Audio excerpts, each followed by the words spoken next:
Hello मेरे प्यारे दोस्तों, वेलकम टू आवर चैनल ज्ञान विद प्रशांत। तो आज का जो हमारा टॉपिक है बड़ा घातक टॉपिक है भाई।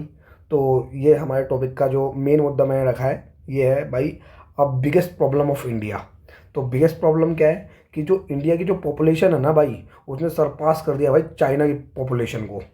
तो इस वीडियो को प्लीज़ पूरा देखें, आपको काफ़ी चीज़ें जानने को मिलेंगी। तो अगर आपको वीडियो अच्छी लगती है तो इस वीडियो को लाइक करें, चैनल को सब्सक्राइब जरूर करें, नीचे कमेंट में जरूर लिखें आपको वीडियो कैसी लगी। तो चलिए शुरू करते हैं इस वीडियो को।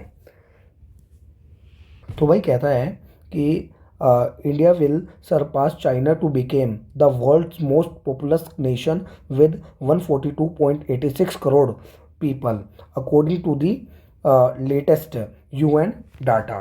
तो जो हमारा ये जो सारा डाटा जो निकल के आया है ये वाला, तो ये जो डाटा निकल के आया है ये डाटा निकाला है हमारा यूएन ने।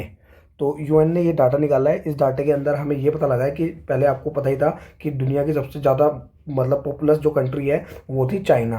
तो चाइना को इंडिया ने सरपास कर दिया, जो कि इंडिया की बिगेस्ट प्रॉब्लम बन चुकी है। अभी हम आगे देखेंगे क्यों बनी है और इसका क्या कारण है कि ये हमारी जो जनसंख्या है वो किस तरीके से इतनी तेज़ आगे बढ़ी है। तो जो हमारी जनसंख्या हो गई है ना, वो हो गई है 142 करोड़ के आसपास। तो 142 ही करोड़ चाइना की भी है और 142 करोड़ अब इंडिया की भी हो गई है। लेकिन इंडिया में 142 करोड़ और 86 लाख आगे बढ़ चुकी है, और जो चाइना में है वो 142 करोड़ 57 लाख के आसपास ही है। और इसके तो ये दो कंट्रीज जो हो गई इंडिया एंड चाइना, ये तो बहुत मोस्ट पॉपुलस कंट्री हो गई। इनके बाद आता है यूनाइटेड स्टेट। तो इस यूएस की जो पॉपुलेशन है वो सिर्फ 34 करोड़ के आसपास है। भाई सोचो, 142 करोड़ और 34 करोड़, दोनों में ज़मीन आसमान का फ़र्क है। तो यूनाइटेड स्टेट के बाद जो आता है वो आता है इंडोनेशिया, उसके बाद पाकिस्तान, फिर ब्राज़ील, ऐसे अलग अलग कंट्रीज आती हैं। तो नेक्स्ट हमारा क्या कहता है उसे देखते हैं। The current population of India is 142 crore as of Wednesday April 19 2023। तो ये जो डाटा है, जो डाटा निकल के आया है ये अभी का है, लगभग 1-2 दिन पुराना ही है। तो बेस्ड ऑन ये इस डाटे को जो जिसने निकाला है वो है Worldometer elaboration of the latest United Nations data. तो ये जो डाटा निकल के आया है ये यूनाइटेड नेशन ने निकाला है इस डाटा को। और इंडिया, और जो इंडिया की 2020 की पॉपुलेशन थी एस्टिमेटेड एट 138 करोड़। तो 2020 में थी 138 करोड़, और जो 2023 में जो हो चुकी है वो हो चुकी है 142 करोड़। लगभग ये 2-3 सालों में जो पॉपुलेशन बढ़ी है लगभग 4 करोड़ के आसपास बढ़ चुकी है। तो बड़ी तेज़ी में भाई पॉपुलेशन बढ़ रही है। अब people at mid year according to the UN data. तो ये जो डाटा है यूएन ने निकाला है, ठीक है ना। India population is equivalent to 17% of the total world population. मतलब भाई कह रहा है कि जो वर्ल्ड की जो 100% पॉपुलेशन है, 100% पॉपुलेशन है, इसके अंदर भाई लगभग 17% जो है वो तो इंडिया का ही है, 17.7%। और ऐसे ही जितना परसेंट इंडिया का है लगभग इससे थोड़ा बहुत कम करते हुए लगभग 17 पॉइंट कुछ 6 मान लो ये चाइना का होगा। तो वर्ल्ड की काफ़ी जो पॉपुलेशन का जो रेशियो है वो तो हमारा ही है, हमारे मतलब हमारी कंट्री का है। तो ये बहुत टेंशन वाली बात है। इसको देखते हैं आगे। तो आगे क्या कहता है, आगे कहता है why population of the India is high. मतलब इंडिया की जो पॉपुलेशन है ना भाई ये इतनी हाई कैसे हो गई, इस चीज़ को देखते हैं कि मतलब क्या क्या कारण रहे होंगे जो हमारी पॉपुलेशन इतनी बढ़ गई। तो इसका सबसे तो ये कहता है India is now the most populous country in the world because most locations in India contain natural resources. मतलब मेन चीज़ क्या होगी भाई, नेचुरल रिसोर्सेज है हमारे पास। शुरू से हमारे पास क्या थे भाई, नेचुरल रिसोर्सेज बहुत थे, क्योंकि अंग्रेजों ने भी हमारे पास जो अटैक करा था या फिर हम पे कब्जा करा था वो इसलिए करा था क्योंकि हमारे यहाँ पे काफ़ी चीज़ें मिलती थी, खाने पीने की कोई दिक्कत नहीं थी, बहुत बड़ा देश था और भाई हर जगह एग्रीकल्चर होता था। तो उससे खाने पीने की मतलब कोई प्रॉब्लम नहीं थी। तो जब तक खाने पीने की प्रॉब्लम नहीं थी तो लोग क्या सोचते हैं क्या दिक्कत है भाई, खाने पीने की तो कोई प्रॉब्लम नहीं है, तो बस तो पॉपुलेशन हमारी बढ़ गई। तो अब देखते आगे। तो that sustain agriculture and industries. तो हमारे देश में एग्रीकल्चर और इंडस्ट्रीज़ का भी बहुत मतलब काम था, तो इसकी वजह से लोगों का पैसा भी था। तो कहते हैं the number of the cities and availability of water have also contributed to the population increase. तो भाई ये मेन बात हो गई कि हाँ भाई आपको एग्रीकल्चर भी मिल गया, आपको इंडस्ट्री भी मिल रही है, आपको वाटर भी मिल रहा है।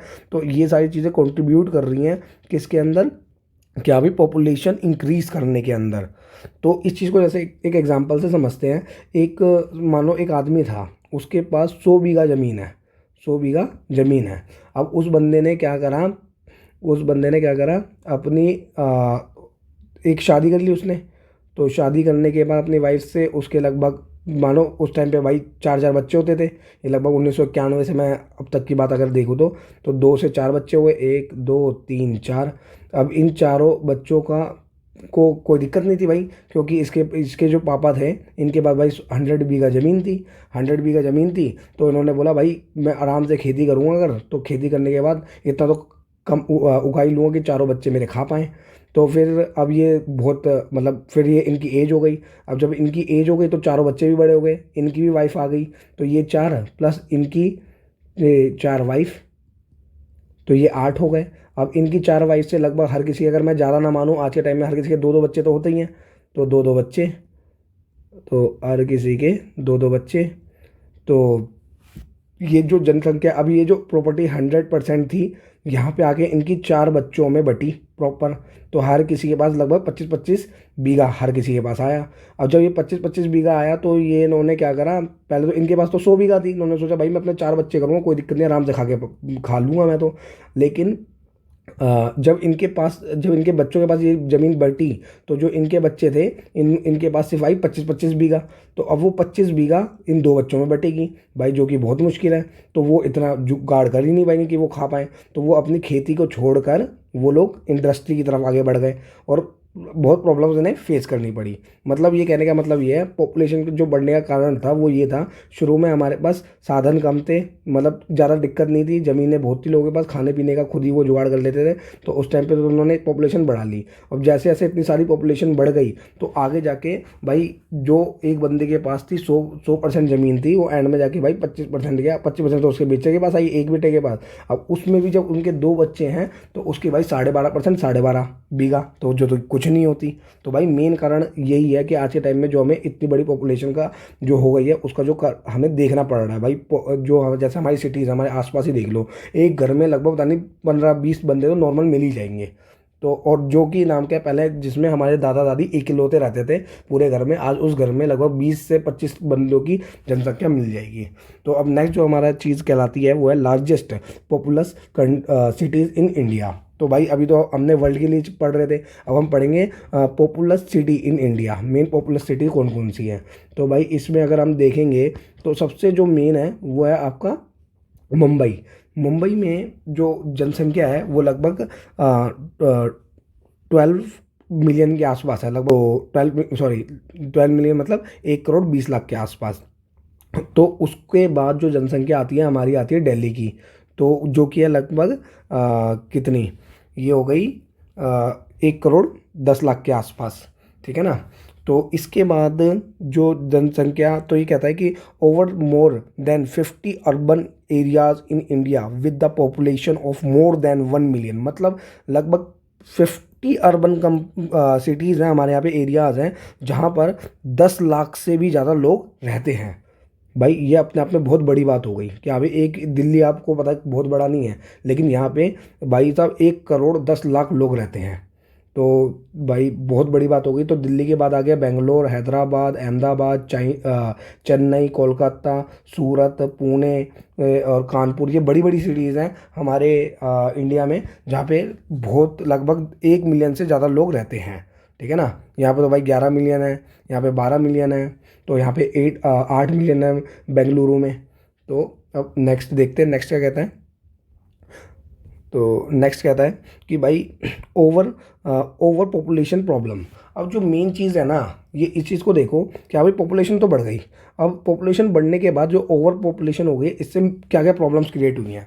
भाई प्रॉब्लम्स तो बंदा यहाँ पे बैठे बैठे किसी, तुम गली के चौराहे पे किसी भी पकड़ लोगे ना, वो भी 10 प्रॉब्लम बता देगा कि भाई पॉपुलेशन बढ़ने से ये दिक्कत हो गई, वो दिक्कत हो गई। तो हम यहाँ पे अपने एजुकेशन प्रोस्पेक्टिव से देखेंगे हमारे लिए क्या क्या मेन है। तो जो हमारे लिए सबसे मेन है ना भाई, अनएम्प्लॉयमेंट। आप देख रहे होगे, अब तो most of the times student ही ये वीडियो देख रहे होंगे। तो भाई अनएम्प्लॉयमेंट आप लोगों से ज़्यादा और कोई नहीं जानता होगा, क्योंकि हमारे देश की लगभग ना करते करते जो जनसंख्या है जो 26, मतलब 18 से लेके 26 या 28 तक मान लो, 28 तक की हमारी मतलब देश में जो वो है मतलब यूथ है, उसका ही लगभग 68%, 68% उसकी जनसंख्या है। मतलब 100% अगर हमारे देश में जो कि है वन कितनी हमारी पॉपुलेशन है, जो हमारी जो पॉपुलेशन है वो भारत की ये है 142 करोड़। तो 142 करोड़ में से 68% इसका 68% तो भाई यूथ ही है। तो इतनी तो ना नौकरी है ना कुछ है भाई। बंदा कितनी ही जॉब होती है देश के अंदर, कितनी ही प्राइवेट फॉर्म में बंदा काम कर सकता है और कितनी ही अपनी कंपनी खोल सकता है। तो भाई इतना तो बहुत मुश्किल है। इसी वजह से काफ़ी प्रॉब्लम्स हम लोगों को झेलनी पड़ रही है। तो क्या क्या प्रॉब्लम झेलनी पड़ रही है उस चीज़ को देखते हैं भाई। सबसे पहले तो हो गई अनएम्प्लॉयमेंट। भाई नौकरी के लिए बहुत धक्का मारी है भाई, हालत ख़राब है सबकी। सब कुछ ना कुछ सोच रहे हैं कि भाई कहीं ना कहीं कुछ काम हो जाए। ठीक है भाई। अगला है हमारा पॉवर्टी। तो पॉवर्टी मतलब गरीबी। अब सबको पता है भाई पैसा है नहीं। भाई मैंने बताया तुमको, हमारे दादा परदादा के पास तो 100 बीघा ज़मीन थी, हमारे तक आते आते भाई 12.5 बीघा ज़मीन भी नहीं बची। उसमें क्या उगाएगा, क्या करेगा, क्या नहीं करेगा बंदा। तो पॉवर्टी भी वोट। उसके बाद भाई सबसे मेन है इलिटरेसी। इलिटरेसी का मतलब ये हो गया कि जैसे एक बंदा है, उसने देखा कि भाई उसके पापा रिक्शा चला रहे हैं, कुछ मतलब काफ़ी लो लेवल वर्क कर रहे हैं, तो वो बंदा स्कूल नहीं जाएगा। वो बंदा सोचेगा कि भाई मेरे अपने पापा काम कर रहे हैं तो उनकी हेल्प कराने के लिए स्कूल ना जाकर भाई मैं क्या करूँगा, अपने पापा की हेल्प कराऊंगा, मैं कुछ ना कुछ दूसरा काम करूँगा। तो इसलिए आपने देखा होगा कि भाई छोटे छोटे बच्चे आजकल स्टॉल्स लगा के या फिर ठेले पे कुछ ना कुछ बेच रहे हैं। तो वो पॉवर्टी की वजह से हो रहा है। तो और भाई जब पॉवर्टी इतनी आ गई तो इलिटरेसी, जब वो बंदा स्कूल ही नहीं जाएगा तो भाई पढ़ेगा ही नहीं, इलिटरेट रह जाएगा। ठीक है ना। उसके बाद जो अपना तीसरा जो पॉइंट आता है भाई, वो आता है अनहेल्दी लिविंग कंडीशंस। अब भाई आपने देखा होगा हम निकलते हैं तो लोग झुग्गियों में रह रहे हैं, कूड़ा कबाड़ा वहीं रोड पे पड़ा हुआ है, वहीं लोग रह रहे हैं, वहीं सो रहे हैं, कचरे के पास रह रहे हैं, कचरे में चीज़ें ढूंढ रहे हैं। तो भाई अनहेल्दी चीज़ें उनके आसपास इतनी हो गई हैं कि भाई अनहेल्दी फूड खा रहे हैं, अनहेल्दी भाई मतलब साफ़ सफाई नहीं है। तो जब साफ़ सफाई नहीं है तो इतनी चीज़ें वो मतलब गंदी गंदी चीज़ें शरीर के पास हैं, अगर शरीर में भी जा रही हैं, तो उससे भाई साहब आपकी हेल्थ बिल्कुल बेकार होती जा रही है। अनहेल्दी चीज़ों की मतलब अनहेल्दी कंडीशंस में आप रह रहे हो। ठीक है। जो हमारा फोर्थ पॉइंट है ना, ये तो भाई बहुत इंपॉर्टेंट है। तो क्योंकि भाई डिप्लेशन ऑफ नेचुरल रिसोर्सेज। भाई नेचुरल रिसोर्सेज क्या हो गए हमारे, भाई कोई भी चीज़ लगा लो। जैसे आप कहीं खेत में रह रहे हो, जैसे खेती करते हो, आप सब्जियां उगा रहे हो, तो आप एक ज़मीन से पहले एक बंदे के लिए मतलब लगभग 100 बंदों के लिए सब्जी उगाते थे। तो वो था कि नाम क्या, ज़्यादा ज़मीन पे सब्जी उगानी नहीं पड़ती थी, 100 बंदों के लिए आराम से सब्जी उग जाती थी। अब वही आपको उसी ज़मीन पे 1000 बंदों के लिए सब्जी उगानी पड़ रही है। तो ज़मीन की जो खादपन है वो कम हो जाता है, ख़त्म हो जाता है। हैं आप एक बार में इतना ज़्यादा सब कुछ उसको इतना यूटिलाइज कर लोगे तो उसमें क्या बचेगा, कुछ बचेगा ही नहीं ज़मीन के अंदर, बंजर हो जाएगी उस चक्कर में। भाई एक तो ये हो गई है नेचुरल रिसोर्सेज में। आपका कोयल ले लो, कोयला इतना यूज़ हो रहा है हमारा हर एक चीज़ में, इतनी जनसंख्या बढ़ गई है भाई पूछो मत। पेट्रोल हो गया, इतनी हमारी गाड़ियां हैं, तो नेचुरल रिसोर्सेज में पेट्रोल है। हम हर भाई आजकल गया आपको देख लो सिटीज़ में, भाई बंदा ऑफिस जा रहा है, पूरी 7 सीटर गाड़ी 5 सीटर बढ़िया गाड़ी में अकेला बंदा बैठ के जा रहा है ऑफिस। तो भाई रिसोर्सेज तो लग रहे हैं, पेट्रोल के पैसे उसके पास हैं, लेकिन भारत का जो मेन जो रिसोर्सेज है वो तो भाई ख़त्म हो रहे हैं। तो ऐसी बहुत सारी चीज़ें जो हम बता सकते हैं, लेकिन अभी इसके मामले में पढ़ते हैं। नेक्स्ट जो पॉइंट कहता है भाई, नेक्स्ट पॉइंट कहता है अपना पांचवा पॉइंट कहता है एनवायरनमेंट प्रॉब्लम्स। एनवायरनमेंट प्रॉब्लम्स क्या हो गई भाई, इतनी सारे अब जनसंख्या हो गई है, आप गाड़ी लगा लो इतनी सारी, हम जितने रोड पे चले जाओ दिल्ली में तो भाई अगर गुड़गांव बंदा काम करने जा रहा है 2 घंटे तो उसे रोड पे चाहिए। उसे कोई दिक्कत नहीं है, टाइम जा रहा है, उसको ये है भाई गाड़ी में बैठ के एसी चला के आराम से बैठूंगा, ट्रैफिक में धीरे धीरे चलूंगा, ऑटोमेटिक गाड़ी ले रखी होगी मैंने, कोई दिक्कत नहीं है, मैं तो आराम आराम से खींच दूंगा। लेकिन उसे ये नहीं पता भाई उस गाड़ी के चक्कर में वो मेट्रो से नहीं जा रहा, और उसकी वजह से जो हमारा एनवायरनमेंट है पेट्रोल की वजह से कितना प्रदूषित हो रहा है। भाई दिल्ली की जो दिल्ली की एयर है वो पूरे वर्ल्ड की पोल्यूटेड एयर में से एक आती है भाई। एक फर्स्ट टॉप सिटीज़ के अंदर, टॉप 10 सिटीज़ के अंदर दिल्ली की जो कंडीशन है एयर कंडीशन सबसे बेडेस्ट कंडीशन में आती है। तो भाई बहुत प्रॉब्लम्स हैं, इन प्रॉब्लम्स को हम लोगों को अब झेलना पड़ेगा। भाई सबसे वर्ल्ड की सबसे लार्जेस्ट पीपल वाली कंट्री हो गई है हमारा जो भारत देश है। तो इस चीज़ को अब हमें लगभग, जो यूएन का डाटा है वो लगभग कहता है कि 2060 तक ये हमारी पॉपुलेशन इंक्रीज होगी। 2060 के बाद ये धीरे धीरे डिक्लाइन पे आएगी। तो आप देखते हैं फिर क्या क्या कंडीशन रहेगी। लेकिन अगर आप आज भी लाइव पॉपुलेशन डाटा देखेंगे गूगल पे जाके, तो भाई जितनी तेज़ी में, सीरियसली जितनी तेज़ी में इंडिया का जो वो बढ़ रही है, बर्थ रेट बढ़ रहा है, भाई किसी कंट्री का नहीं बढ़ रहा। तो इस चीज़ को देखते हुए, मद्देनज़र रखते हुए, जो हमारे देश की जो सरकार है उसको इस चीज़ पे वर्क करना चाहिए, अलग अलग पॉलिसीज़ बनानी चाहिए। और ये जो इतनी बड़ी ह्यूज प्रॉब्लम हम जो फेस कर रहे हैं उसको किस तरीके से सॉल्व करना चाहिए, वो हमारी सरकार को मेन देखना चाहिए। तो देखते हैं। तो आई थिंक आप लोग काफ़ी चीज़ें समझ गए होंगे, और थैंक यू फॉर वॉचिंग। तो मुझे लगता है कि आपको सारी चीज़ें समझ में आ गई होंगी और आपको थोड़ा इंटरेस्ट भी आया होगा। तो मैंने एक छोटी सी कोशिश करी है। तो प्लीज़ वीडियो को लाइक करें, चैनल को सब्सक्राइब करें, शेयर करें, और कमेंट भी वीडियो के अंदर ज़रूर करें कि आपको ये वीडियो कैसी लगी। Thank you for watching. तो मिलते हैं नेक्स्ट वीडियो में।